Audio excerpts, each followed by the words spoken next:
Hey guys, Janine here, and in today's video we are going to be learning how to find the area of a parallelogram. So first let's talk about what a parallelogram is. So a parallelogram is a quadrilateral, which means it has four sides, so 1, 2, 3, 4, and it also has two pairs of parallel sides. So here we can see one pair of parallel sides, and here we can see another pair of parallel sides. And another special thing about parallelograms is that their opposite sides are congruent, which means that their opposite sides are equivalent. So this is equal to this, and this is equal to this.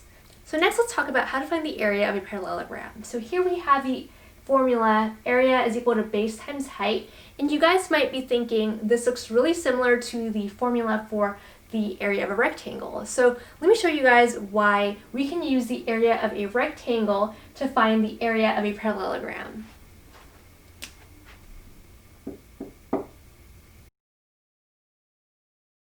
So if we take this parallelogram here and we chop this and we paste it over here, we end up with a rectangle. So because we're just moving this little piece here onto the other side, this length here at the base is preserved. So this is still equal to b, and this is still equal to the height. So therefore, in order to find the area of a parallelogram, we can just multiply the base times the height in order to get our area.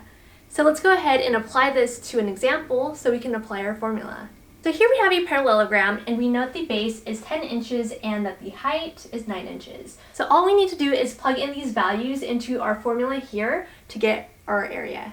So we're going to do area is equal to 10 inches times 9 inches. And multiplying this out, we get 90 inches squared. And that is how to find the area of a parallelogram. And so that's it for this video. Thank you guys so much for watching, and we'll see you guys next time. Bye.